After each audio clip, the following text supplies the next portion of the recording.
गुले चालुका निमोती मरागशा ब्रेकरन पता देमा पड़े। जी हमें सब जिस तरह के आप गुफ्तगू कर रहे थे लाशों के हवाले से, एक तो ये है कि ऐसी सूरत हाल बनी है कि अगर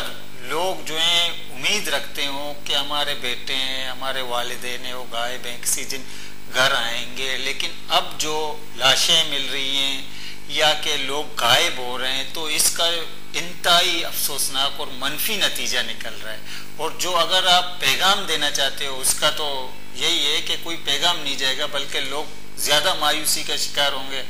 ज़्यादा नफरतें जन्म लेंगी। देखें, इसमें एक तो सबसे ख़तरनाक जो बात हो रही है, जो मैं समझता हूँ, मेरा ताल्लुक़ पंजाब से है, साउथ पंजाब से। मैं जहाँ से आया हूँ, मुझे ऐसे महसूस होता है कि बलूचिस्तान कोई दूर दराज का खित्ता है जहाँ से एक तो खबरें नहीं आती वहाँ तक। ठीक है, अगर कभी किसी के मरने की कोई खबर, किसी की लाश मिलने की खबर, तो वो एक कालमी आपका एक सतर का डालता है, उसे किल करता है दूसरे मानों में। वहाँ क्या हो रहा है, किस तरह की सूरत हाल है, मेन स्ट्रीम मीडिया ने एक तरह से ब्लैक आउट किया हुआ है बलूचिस्तान का। ये बहुत खतरनाक सूरत हाल है। और देखें, आपकी जो रूलिंग क्लास है, और ख़ास तौर पे आपकी जो अस्करी रूलिंग क्लास है, मैं ये समझता हूँ कि उसने हमेशा से एक रोल इस तरह के ब्लैक आउट रखे हैं। मसलन आज आज़ाद मीडिया की आज़ादी के नाम पर ये जो आलम है सारे का सारा, इसके बावजूद भी बेखबरी का आलम ये है कि लोगों को मालूम नहीं है कि कितने लोग अब तक पंजाब में, अक्सरियत को मालूम नहीं है कितने बलोच गायब हैं। अगर कभी मिसिंग पर्सन्स की बात होती है तो ज़्यादा फोकस उन लोगों पर है जो रावलपिंडी से गुम हो गए, जो लाहौर से गुम हो गए, जो फैसलाबाद से गुम हो गए। बलूचिस्तान के लोगों की गुमशुदगी का एक खास पस मंजर भी है। अगर कभी उस गुमशुदगी की बात भी होती है तो उस खास पस मंजर को छुपाने की बात होती है, और ऐसा जाहिर किया जाता है। मसलन कुछ टर्मिनोलॉजीज इस तरह की इस्तेमाल की जा रही हैं जिसे मैं ज़ाती तौर पे खुद, क्योंकि मुझे पता चलता रहता है मामलात का, तो जिसको मुझे हैरानी होती है कि हमारे मेन स्ट्रीम मीडिया में ये बातें क्यों नहीं आ रही। कि मसलन ऐसा जाहिर किया जाता है कि किसी रोड का मसला है, किसी पुल का मसला है, या किसी कॉलेज का मसला है। मिसाल के तौर पे अभी पिछले दिनों क्यानी साहब गए थे, उन्होंने कहा जी हम इसको सुई में छावनी नहीं बना रहे हैं, कॉलेज बना रहे हैं, हम तोहफा दे रहे हैं, गिफ्ट दे रहे हैं। तो माजरत के साथ में मुझे बड़ा अजीब सा महसूस हुआ कि पहले आप कब्जा करते हैं ज़मीन पे जाके, पहले आप ज़बरदस्ती चीज़ों को लेते हैं, उसके बाद उसको देते हुए भी आप उसको गिफ्ट का नाम देते हैं, और ये भी नहीं कहते कि यार हमें महसूस हुआ है कि छावनियाँ बनाने का अमल गलत है, अपने ही लोगों को फतह करने का अमल गलत है। यानी एक सिविलियन सदर तो माफ़ी मांगता है, एक जो अवाम का मुंतखब नुमाइंदा होता है जरदारी साहब तो माफ़ी मांगते हैं, वो बलोचों से इज़हार ताज़ियत भी करते हैं, वो बलोचों से हमदर्दी का इजहार भी करते हैं। लेकिन साहब एक दूसरी बात भी है ना कि अगर सिविलियन सदर हो, जिस तरह आसिफ जरदारी है या वजीर आला बलूचिस्तान है, वो जैसे एक फैशन बन चुका है माफ़ी मांगना और ये कहना कि मेरे हाथ में नहीं है, मैं बेबस हूँ। लेकिन दूसरी जानिब हम देखते हैं तो इखलाकी जुर्रत का मुजाहरा भी करके रिजाइन देना चाहिए, या कि कह देना चाहिए कि मैं माजूर हूँ, मैं कुछ नहीं कर सकता, ताकि आपके खाते में नाकामियों और मायूसियाँ ना आए ना। हाँ, ये बात आपकी ठीक है। इसमें थोड़ा सा मैं ये कहूँगा कि जुर्रत का मुजाहरा करना चाहिए, उस जुर्रत का फुकदान नज़र आ रहा है। और एक जो बात बड़ी अहम, यानी मैं जिस तरफ जा रहा था, जो बात करना चाह रहा था, वो ये थी कि 58% आबादी का सूबा, उस सूबे में ब्लैक आउट है बलूचिस्तान का। वहाँ के अक्सरियत लोगों को नहीं पता कि बलूचिस्तान चल रहा है तो क्यों चल रहा है। ये बात तो होती है कि बलोच इशू है, लेकिन बलोच इशू पे ज़्यादातर ऐसे कि जी बैरूनी मदाखलतकार हैं,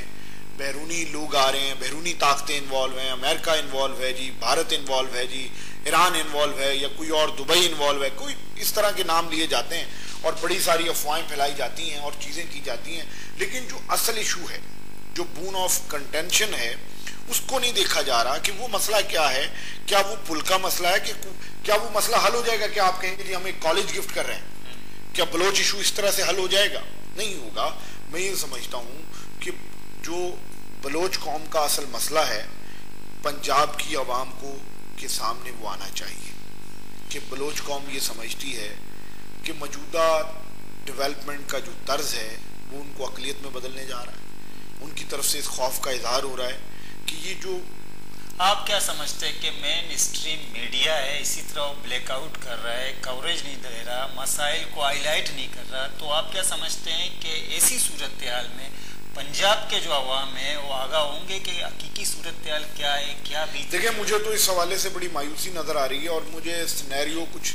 वही मशरकी पाकिस्तान वाला लग रहा है कि आप ये देखें कि जिस दिन ढाका फाल हो रहा था तो सुबह जो लोग थे वो खुशियां मना रहे थे कि जी हमने भारत पे, जो आपका उस वक्त मेन स्ट्रीम मीडिया था, आज ये लोग कहते हैं कि हमें शर्मिंदगी है कि हमने ब्लैक आउट किया मशरकी पाकिस्तान का। आप देखें ना, मिनहाज बरना साहब अभी पिछले दिनों फौत हुए हैं। जब डेली पीपल्स के दफ्तर पे हमला किया गया, उसे मसमार किया गया, तो वो यहाँ पर FUJ के सदर थे, उन्होंने इसकी मुजम्मत की। जब खबर चलाई तो यहाँ किसी ने उस खबर को 2-3 दिन के बाद वो भी किसी एक सतर में छापा, उसका मुकम्मल ब्लैक आउट किया। किसी ने मुजम्मत करने की जो है ना जुर्रत नहीं की। और वहां पर जो दानिश्वरों को मारा जा रहा था, वहां पर जो औरतों के साथ जो कुछ हो रहा था, वहां पर जो तालिब इल्मों के साथ जो कुछ हो रहा था, सियासी कैदियों के साथ जो कुछ किया जा रहा था, उसके ऊपर टोटल साइलेंस था पूरे का पूरा। और यहाँ मैं एक आपको बड़ी दिलचस्प बात बताता हूँ कि जिस वक्त मुजीबुर रहमान बजिंजो साहब ने अपनी याददाश्तों में लिखा है कि हम लोग गए हैं मुजीबुर रहमान के पास, ढाका गए हैं, हमने उन्हें कहा है कि यार आओ हमारे साथ बैठो, कोई तस्फिया करो, पाकिस्तान को टूटना नहीं चाहिए, हमें अलग नहीं होना चाहिए। तो मुजीब ने कहा, और उन्होंने कहा कि हम तो आपको उस वक्त कहते थे, आप हमें कहते थे कि यार तुम पाकिस्तान की मुखालफत क्यों कर रहे हो, आप हमें कहते थे कि यार मिलजुल के किसी स्टेज पे आ जाओ, आज तुम खुद अलहदगी की तरफ जा रहे हो। तो मुजीब ने कहा कि भाई मैं अलहदगी की तरफ नहीं जा रहा हूँ, मुझे अलहदगी की तरफ धकेला गया है। तो सेम मुझे सूरत हाल बलूचिस्तान में यही नजर आती है कि बलूचिस्तान के अंदर मसला ये है कि आप जो इस किस्म का ब्लैक आउट करते हैं और जिस किस्म की उनके साथ सूरत हाल आपने रखी हुई है और जो सलूक आप उनके साथ कर रहे हैं, तो मुझे ऐसे नजर आ रहा है कि आप वही सेम उसी तरह से कि इस वक्त जो बलोच कौम है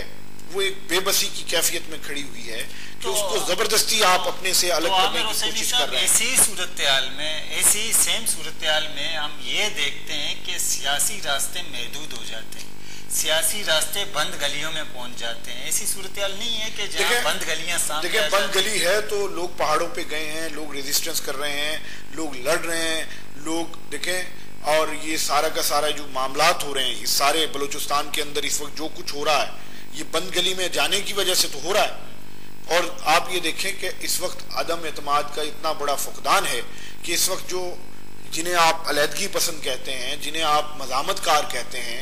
जिन्हें आप ये कहते हैं कि ये लोग सारे के सारे जो हैं हथियार उठाए हुए हैं, जिन्हें बार बार आप ये कहते हैं कि जी ये रियासत की रिट को चैलेंज कर रहे हैं, क्या वजह है कि वो आपके साथ बैठने को तैयार नहीं है, वो इस्लामाबाद के साथ बैठने को तैयार नहीं है? क्या वजह है कि वो ये कहते हैं कि पंजाबी जो है नाकाबिल एतबार है? मैं ये समझता हूँ कि बाहैसियत उस खित्ते के आदमी के मुझे भी सोचने की जरूरत है, लेकिन हम तो सोच रहे हैं, लेकिन मुझ जैसे कितने लोग होंगे जो ये सब कुछ सोच रहे होंगे? उनके वहां तो एक प्रोपेगेंडे का यानी एक बम्बार्डमेंट है जो उन्हें दी जा रही है, उन्हें नेगेटिव फेस दिए जा रहे हैं, खैर बख्श का नेगेटिव फेस दिया जा रहा है, अताउल्लाह मेंगल का फेस जो है वो नेगेटिव दिया जा रहा है, अल्लाह नजर का जो है फैक्ट वो जो है फेस एक नेगेटिव है। और जितनी भी कहानियां वहां यानी पंजाब के मीडिया के अंदर आती हैं या लोगों के जरिए कोई अफवाहों के जरिए फैल जाती है, मुझे नहीं पता वो किस तरह से यकदम अफवाहें फैल जाती हैं। तो और यानी तरक्की के दुश्मन हैं, 3 सरदार दुश्मन हैं, तो पूछना तरक्की के हवाले से इसी तरह एक बात काफी मशहूर है कि बलोच सरदार हैं, वो स्कूल बनाने नहीं देते, रोड तामीर करने नहीं देते, लेकिन अभी हालिया दिनों आप देखें सुप्रीम कोर्ट में भी एक केस चल रहा है रेकॉर्डिंग प्रोजेक्ट का, तो वहां से सोना तांबा काफी मादियात निकल रहा है। हालांकि उस प्रोजेक्ट के हवाले से अंदाजा लगाया जा रहा है कि काफी बड़ी लागत की मादनियत वहाँ पाई जाती है, तो वहाँ इन 3 सरदारों ने किसी को नहीं रोका, लेकिन जब स्कूल की बात है तो कहते हैं हम बिल्कुल ही देखिए नहीं, ये भी एक और चीज है। देखिए आपको इसको इस नुक्ता नजर से भी देखने की जरूरत है कि आपके सुप्रीम कोर्ट में डॉक्टर समद मुबारक ने कहा कि जो तांबा वहां से निकला आपके जो ये जो चाबी के ये रेकॉर्डिंग प्रोजेक्ट में, उसमें से 1 किलो तांबा भी आपको नहीं मिला, जो खुद पाकिस्तान की जरूरत है वो भी इन्हें नहीं मिला। सारा जारी है, ब्रेक लेते हैं। बोले चारों का मजीरे ब्रेक है, ब्रेक आरम जी मुरागशा दे।